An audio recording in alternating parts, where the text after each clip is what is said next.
Hola a todos, bienvenidos a una nueva inmersión. Hola. Hoy vamos a bucear en un tema que a mí en lo personal me fascina, la sabiduría antigua, y cómo podemos aplicarla para la superación personal en el mundo actual. Interesante. Y para esta inmersión nos vamos a basar en el libro El Camino de los Sabios, Ah, sí. de Walter Rizzo. De Walter Rizzo, sí. Un libro que explora las ideas de grandes pensadores como Epicuro, Sócrates, Diógenes. Exactamente. Y lo que hace Walter Rizzo es como destilar esa filosofía en principios prácticos para mejorar nuestra vida hoy. Me encanta. Filosofía para la vida cotidiana. Totalmente. Y Rizzo propone 5 principios clave en su libro, ¿verdad? Sí, 5 principios. Ya. Y el primero que vamos a explorar hoy es la coherencia como forma de vida. La coherencia. Básicamente se trata de practicar lo que predicamos. O sea, alinear nuestras acciones con nuestras palabras. Exacto. Alinear nuestras acciones, nuestras palabras, nuestras convicciones. ¿Te has encontrado alguna vez en esa situación donde sientes que tus acciones no coinciden con lo que realmente piensas o sientes? Muchísimas veces. Claro. Es algo muy común, ¿no? Es como si hubiera una lucha interna. Totalmente. Decimos una cosa, pero hacemos otra. Y eso genera un conflicto. Una falta de armonía Exacto. interna. Esa incomodidad, esa falta de armonía interna es la que la coherencia busca evitar. ¿Cómo la filosofía nos ayuda a superar eso? ¿Qué herramientas nos da? Bueno, Séneca, el filósofo estoico, decía que la esencia de una buena vida no está en grandes discursos, sino en la constancia de nuestros actos. O sea, en la práctica. En esa lucha por vivir de acuerdo con lo que creemos, no se trata de ser perfectos, sino de esforzarnos por ser auténticos, por actuar en línea con nuestros valores. Con nuestros valores. Claro, y esto me hace pensar en una anécdota que comparte Rizzo en su libro. Sí. Habla de un paciente que se sentía obligado a espiar a su jefe en el trabajo. Ajá. Algo que iba totalmente en contra de sus principios. Sentía una presión enorme, un dilema moral, que le generaba mucha angustia. Exacto. Y ahí es donde la filosofía de Epicteto le brindó una nueva perspectiva. Epicteto decía que debemos examinar qué es realmente digno de nosotros, qué acciones nos hacen sentir orgullosos Ajá. y actuar en consecuencia. En este caso, el paciente se dio cuenta de que prefería perder su trabajo antes que traicionar sus valores. ¡Wow! ¡Qué decisión tan valiente! O sea, renunciar a un trabajo por mantener la coherencia personal. Es un ejemplo realmente poderoso, Es como si hubiera puesto sus valores por encima de todo lo demás. sin duda. Y este ejemplo nos lleva al segundo principio que explora Rizzo: Al segundo, ocuparse de sí mismo. ocuparse de sí mismo. Y no me refiero a egoísmo, Claro. sino a cultivar nuestro mundo interior para convertirnos en mejores personas. La vorágine del día a día, ¿no? Con tantas responsabilidades, distracciones, Ajá, a veces nos olvidamos de nosotros mismos. totalmente. Nos olvidamos de conectar con nuestra esencia, Ajá. con lo que realmente nos importa. Claro, es como si viviéramos en piloto automático. Sí. Siempre pendientes de lo externo, ¿no? Ya. El trabajo, las redes sociales, Ya. las opiniones de los demás. Exacto. Y nos olvidamos de nutrir nuestro interior. Exactamente. Y Sócrates, uno de los grandes sabios de la antigüedad, ya advertía sobre esto. Decía que la verdadera felicidad no proviene de las recompensas externas, sino del crecimiento personal, del desarrollo de nuestras virtudes. Es decir, debemos dedicar tiempo a conocernos a nosotros mismos, a cultivar nuestro intelecto, A cultivar nuestro intelecto, nuestra alma. nuestra alma. Esa idea me recuerda a una imagen que utiliza Rizzo en su libro. Sí. Habla de una persona tan absorta en su teléfono Ajá. que no se da cuenta de que está perdida, totalmente desconectada de su entorno. Es una metáfora Una metáfora, ¿no? de cómo a veces nos perdemos en el mundo exterior Ajá. y descuidamos nuestro mundo interior. Una excelente analogía. Y esto nos lleva a una pregunta fundamental. Sí. ¿Qué significa realmente ocuparse de sí mismo para cada uno de nosotros? Esa es la pregunta. ¿Es solo relajación y cuidado físico? ¿O implica algo más profundo? ¿Qué te dice a ti esta idea? A mí me resuena mucho con la idea de conectar con nuestra propia esencia. A mí también. Para mí tiene que ver con dedicar tiempo a la introspección, Ajá. a conectar con mis emociones, mis valores, mis aspiraciones. Es un viaje hacia adentro. Es como un viaje hacia adentro para descubrir quién soy realmente y qué quiero en la vida. Y creo que este principio se complementa muy bien con el siguiente que vamos a explorar. Sí, Disfrutar del viaje, no solo del destino. totalmente de acuerdo. Este principio muy presente en la filosofía de Epicuro Ajá. nos recuerda que la vida no se trata solo de alcanzar metas, No. sino de saborear cada paso del camino. Se trata de encontrar placer en el proceso de aprendizaje, Del proceso. en los pequeños logros, en las experiencias cotidianas. A veces nos obsesionamos tanto con el futuro, con lo que queremos lograr, que nos olvidamos de disfrutar el presente. Exactamente. ¿Verdad? Nos convertimos en esclavos de nuestras propias ambiciones Sí. y dejamos de apreciar la belleza de cada momento. Y para ilustrar este principio, Rizzo utiliza la imagen de un niño jugando con coches de juguete. El niño no está preocupado por ganar la carrera, simplemente disfruta del juego en sí mismo, Wow. de la experiencia del movimiento, la velocidad, la creatividad. Qué bonito. Es una lección Sí, de cómo vivir el momento con plenitud, me encanta esa imagen. sin preocuparnos tanto por el resultado final. Es una imagen muy poderosa que nos invita a reflexionar sobre nuestra propia actitud ante la vida. ¿Cómo podemos aplicar esto a nuestras propias metas? Buena pregunta. Podríamos encontrar más placer en el proceso, En lugar de solo enfocarnos en el resultado. en el resultado. Esa es la clave. Se trata de cultivar una mentalidad de aprendiz, de disfrutar el proceso de crecimiento y descubrimiento, de encontrar la belleza en cada paso del camino. Y esto nos conecta con el cuarto principio que explora Rizzo, uno de los más desafiantes. La autosuficiencia del sabio, Autarquía. Autarquía. como lo llamaban los griegos. Como lo llamaban los griegos, sí. Un concepto que me ha intrigado siempre. Exactamente. Se trata de dominar nuestro mundo interior hasta el punto de no depender de cosas externas para ser felices. No significa convertirse en un ermitaño, sino de cultivar la fortaleza y resiliencia interna. ¿Y qué mejor ejemplo que la historia de Diógenes y Alejandro Magno? Claro. Esa anécdota me impactó mucho cuando leí el libro. Sin duda, una historia que ilustra perfectamente este principio. Alejandro Magno, el hombre más poderoso del mundo, se encuentra con Diógenes, quien vive en un barril. En un barril.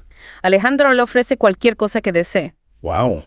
pero Diógenes solo le pide que no le tape el sol. Qué respuesta tan provocadora. ¿Verdad? Un claro ejemplo de que la libertad interior vale más que cualquier riqueza material. Exacto. Es como si Diógenes estuviera diciendo, no necesito nada de ti. Mi felicidad no depende de tus dádivas. Exactamente. Y esa actitud desafiante, esa independencia radical, es la que nos invita a cultivar la autosuficiencia. Nos desafía a preguntarnos, ¿a qué estamos demasiado apegados? Podríamos practicar el desapego, aunque sea un poco, para experimentar más libertad interior. Una pregunta muy interesante. Y con esto llegamos al quinto y último principio que explora Rizzo en El Camino de los Sabios. Vivir en armonía con la naturaleza. Un concepto que parece muy actual, con toda la conciencia ambiental que existe hoy en día. Sí, pero este principio va más allá del cuidado del medio ambiente. Se trata de alinear nuestra vida con nuestra propia naturaleza, con nuestras inclinaciones y valores innatos. Los estoicos hablaban del orme, esa fuerza interna que nos impulsa hacia la excelencia, como una semilla que se convierte en árbol. Se trata de descubrir y desarrollar nuestros talentos naturales, aquello que nos hace únicos. Y Séneca, con su característica elocuencia, describía la simpleza y la belleza de beber agua pura de manantial, conectando con la esencia de la experiencia natural. Exactamente. Es como si nos invitara a reconectar con lo esencial, con la belleza de las cosas simples. Y esta conexión con la naturaleza no se limita al entorno físico, sino que también implica vivir en armonía con nuestros propios ritmos, con nuestras necesidades y deseos auténticos. Es como si se tratara de encontrar un equilibrio entre nuestro mundo interior y el mundo exterior, Precisamente. ¿verdad? De vivir de forma auténtica, en sintonía con nosotros mismos y con la naturaleza que nos rodea. Y estos 5 principios que hemos explorado nos brindan un mapa para la superación personal, una guía para vivir una vida más plena y significativa. Una guía basada en la sabiduría de la antigüedad, pero con una vigencia sorprendente en el mundo actual. Y para profundizar en este camino, Rizzo nos invita a conocer a algunos de los sabios que lo recorrieron. ¿Te parece si nos adentramos en sus historias y sus enseñanzas? Me parece una excelente idea. Empecemos por Sócrates, un personaje fascinante cuya filosofía sigue resonando con fuerza en nuestros días. Vamos allá. Sócrates, un personaje que siempre me ha fascinado. ¿Qué podemos aprender de él para nuestra propia superación personal? Sócrates marca un antes y un después en la historia de pensamiento. Su enfoque en el autoconocimiento, en la búsqueda de la verdad, lo convirtieron en un referente. De hecho, su famosa frase, sí. solo sé que no sé nada, Esa. encierra una gran sabiduría. Es una frase que parece contradictoria, Sí, pero que nos invita a cuestionarnos nuestras propias certezas, ¿verdad? exactamente.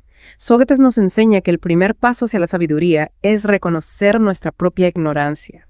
A partir de ahí podemos empezar a cuestionarnos a nosotros mismos y al mundo que nos rodea, a buscar respuestas con una mente abierta. Y crítica. Y esa búsqueda de la verdad, ¿cómo se traduce en acciones concretas para mejorar nuestras vidas? Para Sócrates, la clave para una vida plena era la virtud. Y no se refería a un concepto abstracto, sino a algo basado en la razón y la autodisciplina. Él decía que el conocimiento es virtud.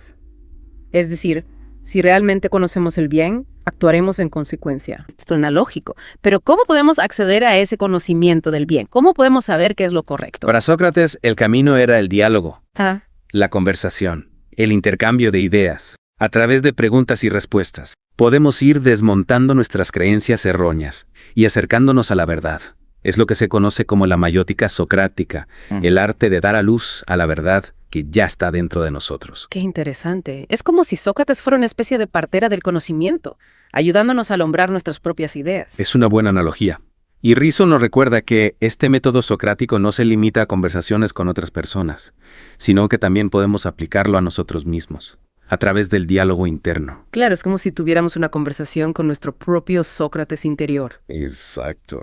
cuestionando nuestras ideas, buscando respuestas, analizando nuestras acciones. Exactamente. Y esto nos ayuda a ser más conscientes de nosotros mismos, a detectar nuestras propias contradicciones y a actuar con mayor coherencia. Es una herramienta muy poderosa para la superación personal. Me encanta la idea de tener un Sócrates interior.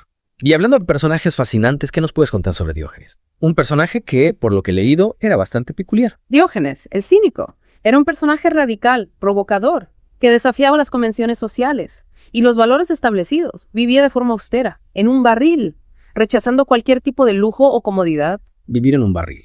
Eso sí que es una muestra de autosuficiencia. ¿Qué buscaba con ese estilo de vida tan extremo? Para Diógenes, la verdadera libertad consistía en liberarse de las ataduras materiales y sociales, en vivir de acuerdo con la naturaleza. Creía que la felicidad no dependía de las posesiones, ni del estatus social, sino de la libertad interior. Y esa libertad la expresaba a través de sus acciones, a veces extravagantes, pero siempre cargadas de significado. ¿Podrías contarnos alguna anécdota que ilustre esta idea? Se cuenta que un día, mientras Diógenes comía lentejas en la plaza pública, un hombre adinerado lo vio y le dijo: «Si aprendieras a adular al rey, no tendrías que comer lentejas». A lo que Diógenes respondió: «Si tú aprendieras a comer lentejas, no tendrías que adular al rey». Qué respuesta tan ingeniosa. Un claro ejemplo de que la felicidad no depende de las riquezas materiales, sino de nuestra actitud ante la vida. Exacto. Y esto nos lleva al tercer sabio que explora Rizzo en su libro Epicuro, un filósofo que a menudo se malinterpreta. Epicuro, conocido por su filosofía hedonista. ¿Y sí? ¿No es así? Sí, pero el hedonismo epicúreo no tiene nada que ver con la búsqueda desenfrenada del placer, como a veces se cree. Para Epicuro, la verdadera felicidad se basa en la ausencia de dolor, tanto físico como mental. Y el placer, en este contexto, se entiende como la satisfacción de las necesidades naturales y la serenidad del alma, Es decir, no se trata de buscar placeres efímeros, ¿no? sino de cultivar un estado de bienestar duradero, basado en la paz interior. Exactamente.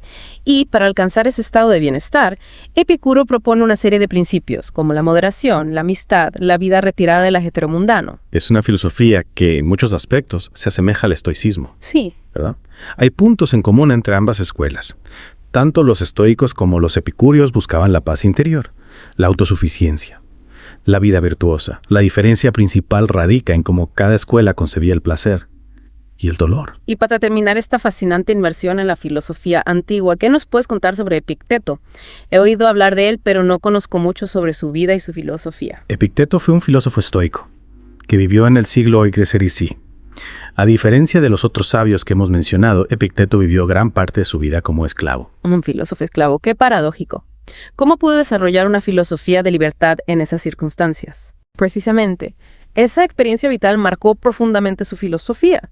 Epicteto enseñaba que la verdadera libertad no depende de nuestras circunstancias externas, sino de nuestra actitud mental. Podemos ser libres incluso en la esclavitud, si aprendemos a controlar nuestros pensamientos y emociones. Es una enseñanza muy poderosa, que nos invita a tomar responsabilidad de nuestra propia felicidad, sin importar las circunstancias que nos rodean. Exactamente. Y para Epicteto la clave para alcanzar esa libertad interior era la razón. Debemos aprender a distinguir entre lo que depende de nosotros y lo que no. ¿Qué te parece si profundizamos en esta idea? Me parece genial. Creo que es un punto crucial para comprender la filosofía de Epicteto y cómo podemos aplicarla a nuestras propias vidas. Para Epicteto, ¿qué era lo que realmente dependía de nosotros? sobre qué aspectos de nuestra vida teníamos control. Bueno, según Epicteto, lo único que verdaderamente controlamos son nuestros pensamientos, nuestras opiniones, nuestros deseos. Ajá. Lo demás, las circunstancias externas, como la riqueza, la salud, la fama, la opinión de los demás, escapan a nuestro control. Es una distinción importante, ¿no? Sí. A veces nos obsesionamos con cosas que no podemos cambiar y eso nos genera frustración e infelicidad. Totalmente. La clave está en enfocar nuestra energía en aquello que sí podemos controlar. ¿En qué? Cultivar nuestra virtud, fortalecer nuestro carácter, actuar con sabiduría y aceptar con serenidad lo que no podemos cambiar. Ahí reside la verdadera libertad interior. Me ha fascinado recorrer el camino de los sabios junto a ti. Estos 5 principios.